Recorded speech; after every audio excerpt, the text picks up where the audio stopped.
the Chinese Communist Party is now suggesting, which really means they're ordering Chinese companies that are filing their prospectus to go public to lay off on the risk analysis. Apparently, they want these companies to use terms like the economy is evolving rather than adverse changes are in the offing. I mean, apparently these companies are being honest with their filings with the SEC saying, yeah, China's a mess and it could get a lot worse, but we're still going to go public and et cetera. Shareholders be warned. And the Chinese government saying, oh, don't do that anymore. You can't. You got to be nicer in your risk analysis.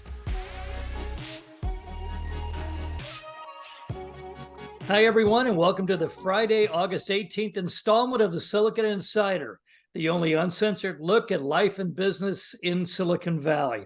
My name is Mike Malone, and I'm here with special contributor Scott Budman of NBC Bay Area.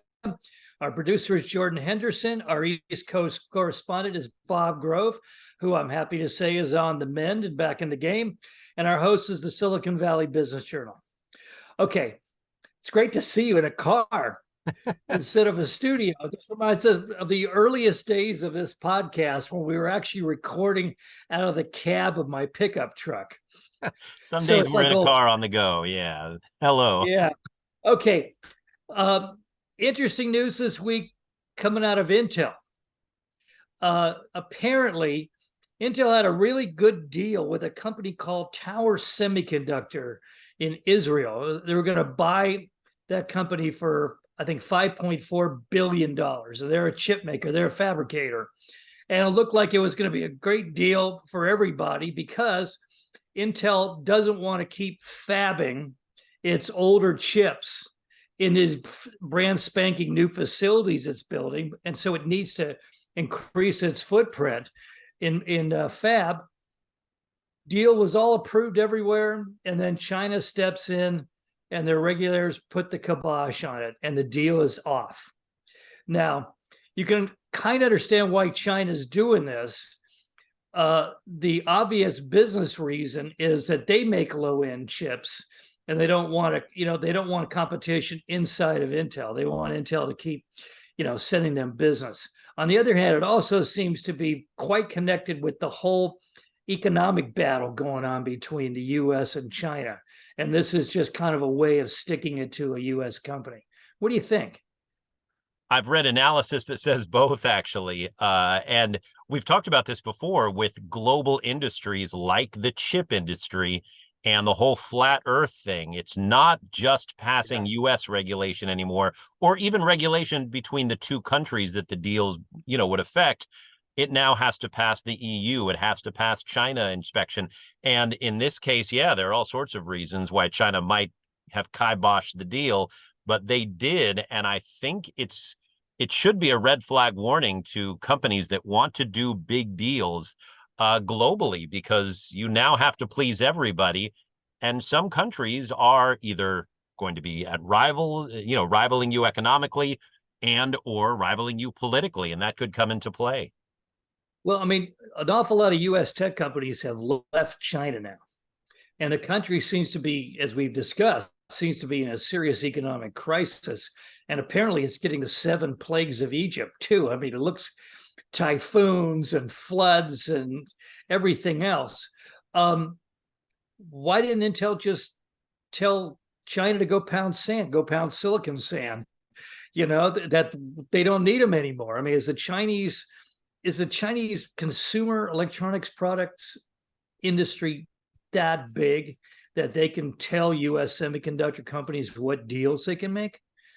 I mean, the short answer is, probably it is. Not just on the business side, but even more so perhaps on the consumer side. Companies like Apple, not to mention Intel, Tesla, they're all very dependent on the Chinese consumer. And so I think it's a relationship that they don't want to disturb. And so I wonder if Intel doesn't tell the Chinese authorities to pound sand, but rather backs off and says, okay, we're disappointed, but we're going to move forward in other ways. But again, raising that red flag for other companies.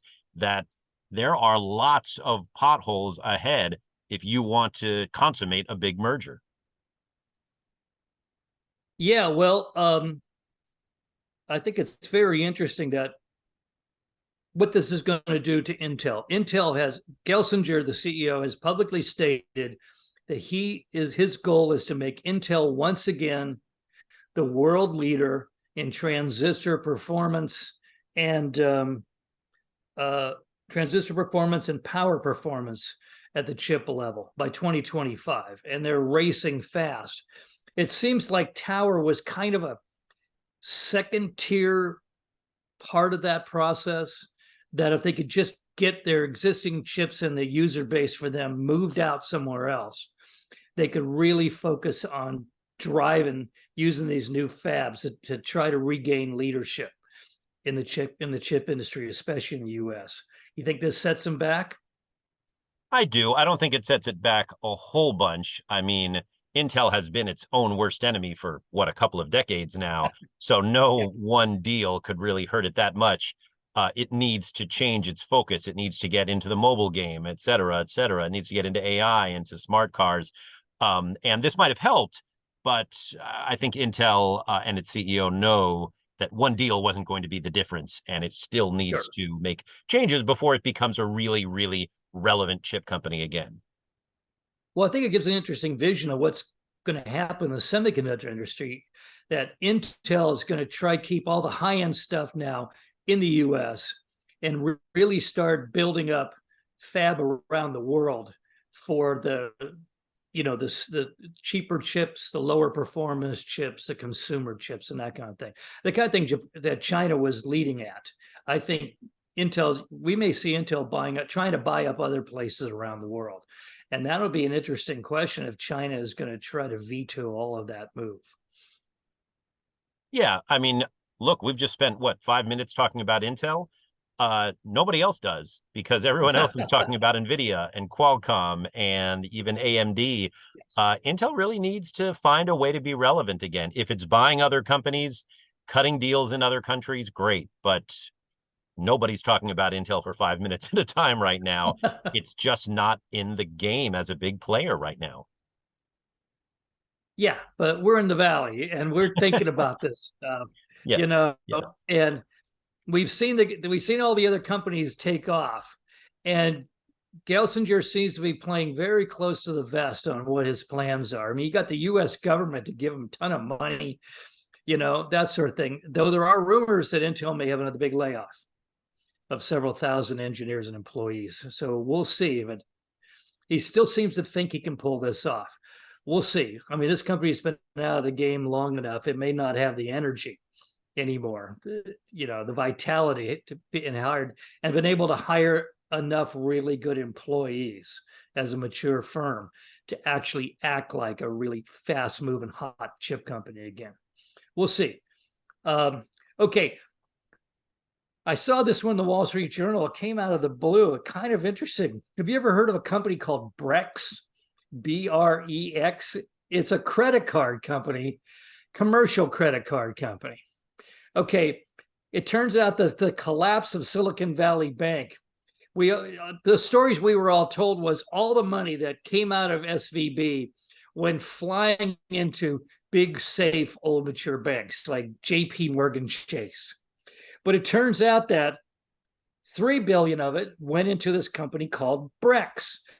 And their holdings now have jumped from $4 billion to $7 billion in just a matter of months. 4,000 accounts created, and 80% of them are still holding that money. So, it's interesting. You read the major news, and then, some little sidebar story tells you who the other winners are. And it looks like BREX came out smelling like a rose on this SVB collapse. What do you think? I don't even know where they are. Are they here? They're here. They're on the East Coast. They're everywhere. And they were a really nimble company. And they did have a very, very, for the best word I can think of, eager presence as SVB went down. They were recruiting people on Twitter, social media sites, saying, hey, come to us. you're losing a friend. They're talking straight directly to venture capitalists and startup CEOs. You're losing your longtime Silicon Valley friend. Too bad. We'll miss them. Maybe we'll even hire some of them. But meanwhile, come over to us. We can handle your money, and we can be the next sort of nimble player when it comes to handling VC money and startup money. And they really got some converts in the days when SVB was going down. You're right. The biggest money and all the attention seemed to go to the big banks, but there were some smaller, more nimble companies like BREX in there too. And they were recruiting with both hands. Oh, we got to get the name of the CEO. This guy moved fast and he moves smart. And, maybe they are the next Silicon Valley Bank. I mean, I know that most of the VCs around here in the startups, they need a friend. They need somebody they can trust who understands the business they're in, because the big boys, they've never really understood this valley, and they've never understood the relationship between VCs and entrepreneurs and banks. SVB had that. For whatever their flaws were, they understood that. And if BREX can do it, bully for them. I'm interested in finding out who's running the show over there, because he pulled off a home run on that one. Okay, we're going to be talking a lot about, I think, China and chips. The Chinese Communist Party is now suggesting, which really means they're ordering Chinese companies that are filing their prospectus to go public to lay off on the risk analysis. Apparently, they want these companies to use terms like the economy is evolving, rather than adverse changes are in the offing. I mean, apparently these companies are being honest with their filings with the SEC, saying, yeah, China's a mess and it could get a lot worse, but we're still going to go public, and etc. Shareholders be warned. And the Chinese government saying, oh, don't do that anymore. You can't. You got to be nicer in your risk analysis. How is that going to help get investors to buy stock in a company when you know that the government of that company's country is telling them to shut up about the dangers ahead? How is that supposed to work? I mean, I don't know that it will work. I think if a company is successful, people are going to want it. Again, the flat earth doesn't matter where it's from. If they're doing good business, people will jump in. The problem with some of these Chinese companies right now is that the overall economy is struggling. And as dependent as we are on the consumers, if the overall economy struggles, the worry is that that will trickle down to the consumer, who will buy less. And therefore, investors will get spooked. And that's how it works in every country, including our own. And so, PR is PR, messaging is messaging. We see that here all the time from companies that right size, and I put that in quotes, instead of just announced layoffs. That's, one of the obvious examples. But you just have to learn to read through that messaging if you're going to be a responsible investor, no matter where you live. Well, sure. You don't have to read that far through. I mean, if it's a company in Omaha gives you a risk analysis, it's probably kind of softened a little bit to make them look, a safer investment. But when you know that the country is complicit in giving you a false image of a company about to go public, why would you get anywhere near that company? I mean, right. I don't know that people here are going to get anywhere near those individual companies. They may buy a China tech ETF or something, but it takes a lot of risk to buy any of these companies that are doing, let's say, an ADR, because you just can't track them as closely. I know we're getting a bit into the weeds here, but, do your homework, and that will keep you away from a lot of these companies until and unless they show strong results post-IPO. And I would say that about any American company as well. I've always found when I'm looking at a perspective, the worse the risk analysis, the more I trust the company is doing pretty well.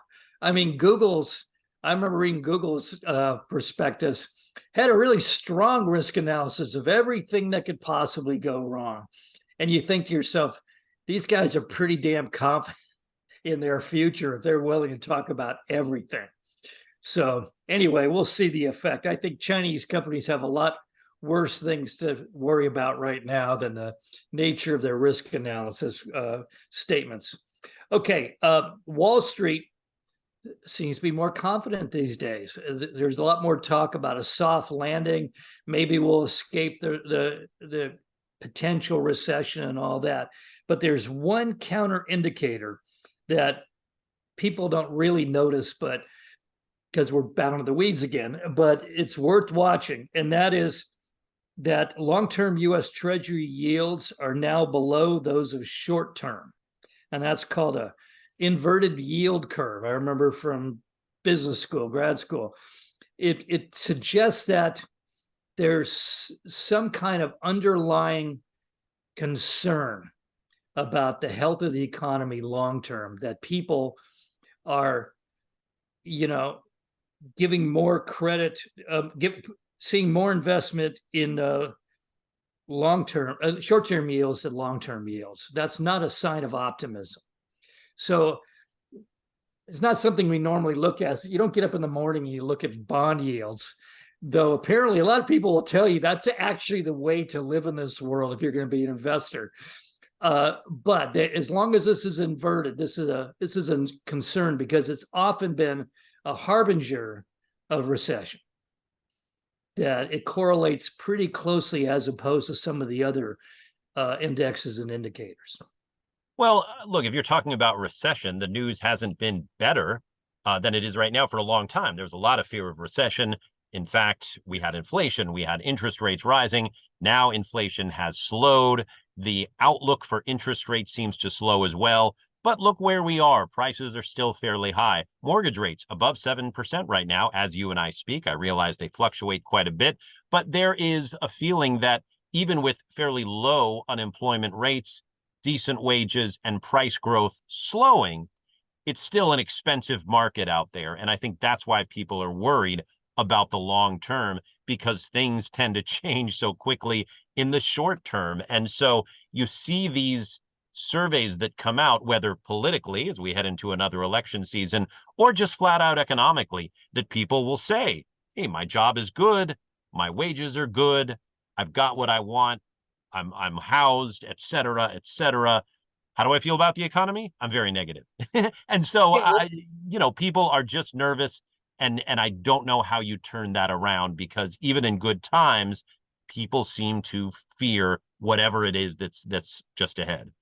Sure. I think it's interesting that Americans are more flush with cash than they've been in a long time, but they're also not paying their credit cards.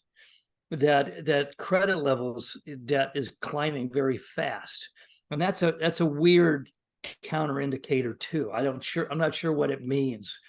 If you're really expecting hard times, don't you take your cash and get your credit down so the debt collectors aren't coming after you? But if you feel like good times are coming, why are you saving cash? Well, I don't know. I think the credit thing could be, all of a sudden we've seen this explosion in travel and luxury goods and people getting out after being inside for a couple of years. I understand that.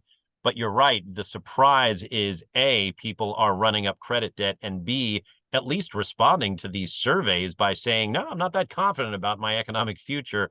And those two things definitely don't go hand in hand. No, they don't. It's just been a weird economic few years here. That's all I can say. Nothing. There's nothing predictable about anything we've been through. Okay, in Arizona, I don't know if you read about this, but the world's largest chip maker, as long as we're back on chips, it seems inevitable these days. TSMC, Taiwan Semiconductor Manufacturing Corporation. Remember, they're trying to get off the island of Formosa and get elsewhere in the world, especially in the United States, near the chip designers. They say they're building that giant chip factory in Arizona. Well, now they've come out and said that the opening of the factory has been delayed due to a shortage of skilled American workers. And you can imagine what the unions are saying about that, especially when TSMC is saying we need to bring over 500 Taiwanese workers to do the job right. That's how you become a really good corporate citizen in your new country. Yeah, your people can't do what we do. They're incompetent, especially the unions. We're going to bring in our guys to do this. What do you think? I think they pulled off quite the double here. They pulled off simultaneously a slap in the face and a self-own. Like, oh, it can't be the American workers. We need our own workers. Meanwhile, kind of admitting that if you're going to go to work for a chip company based here, why wouldn't you choose NVIDIA or Qualcomm or AMD? I could name a few others where you're going to get some good back-end stock gains. You're going to get a high salary. You're going to feel proud of your own country. And so, yeah, they're sort of hitting at American workers and saying you're not good enough, but they're also admitting all the really good ones are going to all these other companies that are red hot right now. Yeah, and I want to see all those semiconductor company buyers going down to Arizona and having to walk the picket line at TSMC that's been put up by the Arizona Pipe Trades Union Local 469. Well, yeah. Not to get too get that warm welcome. Welcome to TSMC. Yeah. I think warm is the operative word here. I mean, not to get too much of a homer here, but would you rather be at the Silicon Valley headquarters of NVIDIA in Santa Clara, where you've got this gorgeous campus and a high this summer of maybe in the 90s, or Arizona, where they had, 30 days in a row of 110 degrees? I mean, come on. Yeah. Granted, the housing here is more expensive. I get it, but come on. Yeah. I think we see the writing on the wall. I don't think TSMC understands this country as well as it thinks it does. It's been selling us chips for a long time. That doesn't mean they understand the American spirit. Okay, two more things. The Hollywood writers' strike is still on. Has anyone noticed? Have you noticed? Have you been out to look at the companies where they're striking out here? Well, so yeah, we did a story at NVIDIA headquarters where there had some writers and some actors striking. Not nearly the crowds they're getting in Los Angeles and New York, understandably. But also the other night was at premiere night for Cinequist, the Silicon Valley Film Festival. And it was one of the more exciting nights because all the energy was with the independent filmmakers, the directors, the producers, the indie actors, because they can talk about their movies. And I think they see in a local film festival an opportunity to take, let's call it the spotlight, and say, hey, we support our brothers and sisters, who are picketing right now. But look, there are some indie films that you can see. And so the question will be what happens. I mean, Cinequest shut down because of COVID for 2 years, 3 years. It's good to see him back. Right. They were also excited because, it's back in person in an actual theater. But I think the strike is now starting to get long enough where people are saying, what's going to happen when Hollywood runs out of new, big, blockbuster products? Does anyone survive other than, say, a Netflix or a streaming giant like, a Disney? It's these companies that already have content. I think it's sort of like sitting on gunpowder, where at some point the big Hollywood studios that need to make movies have to cut deals. I just don't understand what they do without writers and actors. We're discovering the wonders of long-term Australian and Canadian network series. Yeah, I mean, we'll see more from all over the world. But again, where do those go? Those go to the streaming services. They don't go necessarily to movie theaters.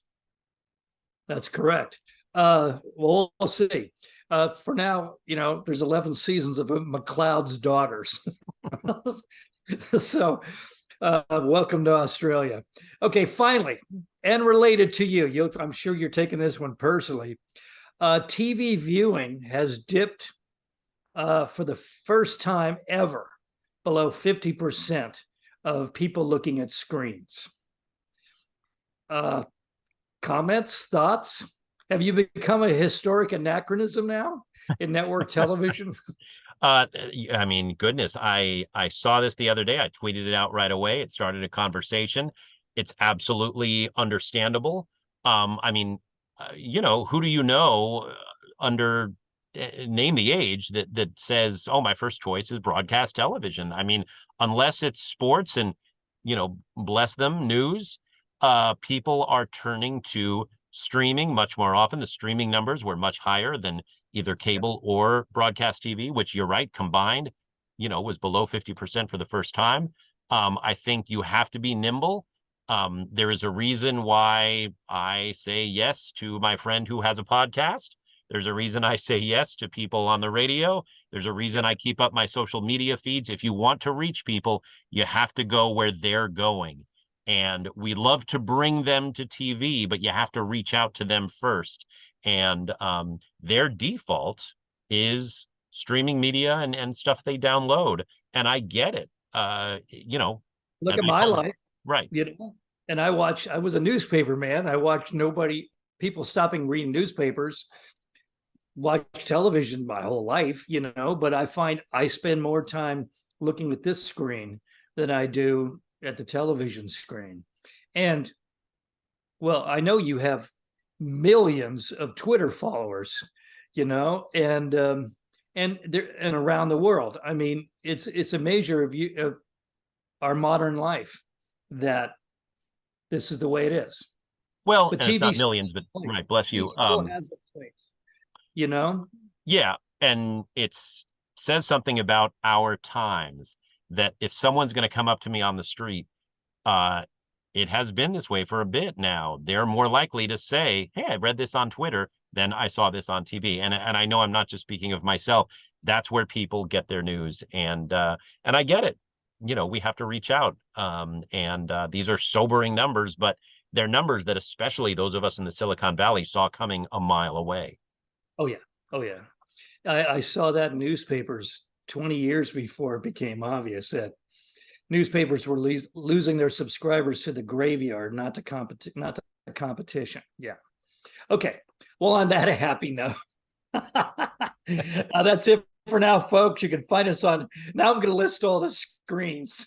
Ready? Silicon Valley. Well, there's print. Silicon Valley Business Journal homepage. Still a screen, as well as on Spotify, Anchor, Google Podcasts, Apple Podcasts, and YouTube. Everybody have a great weekend. Those in California, get ready for that hurricane to drop a bunch of water on us. And we'll see you next week. Bye-bye.